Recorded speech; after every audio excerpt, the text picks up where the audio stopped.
Livy, Urbe Condita, Episode 2.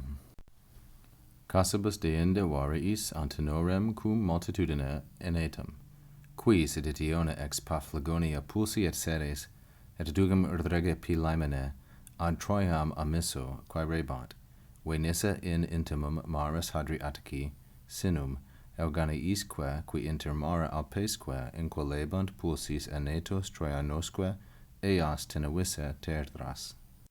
Livy continues his narrative of the earliest legends. Remember, the introductory verb was constat. It is agreed that it's common knowledge, satis constat. Next, deinde, cassibus variis, through different kinds of fates or fortunes, antenor, with a host, cum multitudine, ablative of accompaniment, with a host of Enetians. What kind of enetum are they? This is masculine plural genitive.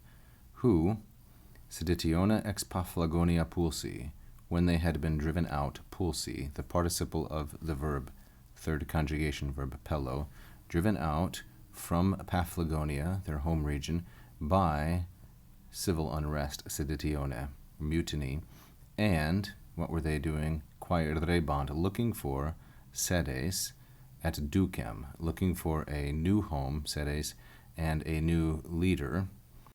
Now we have an ablative absolute, Urdrege, with their king Pilamenes lost at Troy.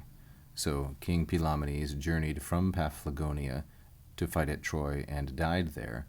And so Antenor came with this multitude of Enetians who had been driven out, etc. Qui through quaerebant, it is agreed that Antenor venisse, came, arrived, in intimum, in the innermost sinum, in the innermost harbor, the furthest north, perhaps, innermost harbor of the Adriatic Sea. So here we have the perfect active infinitive venisse from venio, and it's patterning with this preposition in plus the accusative sinum, modified by intimum, to reach or arrive at a place. When all that was true, now another ablative absolute, euganeis pulsis, when the euganei were driven out.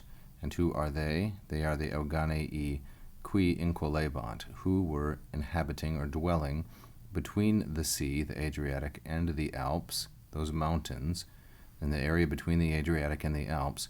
When the euganei were driven out, then the Enetians and the Trojans together, enetos Troianosque, tenevisse, held, again it's constat tenevisse, it is agreed that they held or occupied eas tertras, those particular lands gotten from the dispossessed euganei.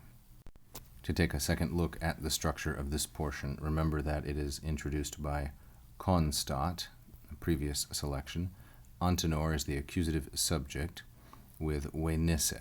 Antenor came, and he came cum multitudine enetum, with a host of Enetians.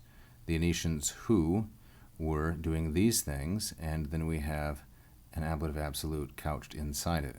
He came in intimum sinum, to the innermost portion of the Adriatic Sea.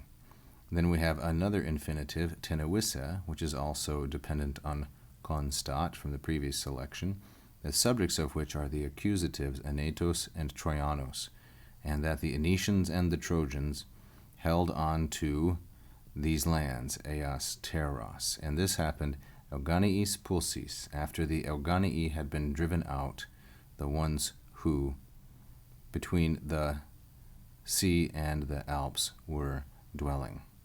If the reader's paying close attention, you'll notice that pulsi here is the same verb, the fourth principal part of pello, as Livy uses down here for pulsis. So first what happens? The Enetians are driven out of their own home, Paphlagonia, and after they migrate west to the northernmost part of the Adriatic, and there, after dispossessing the euganei, they take possession of their lands.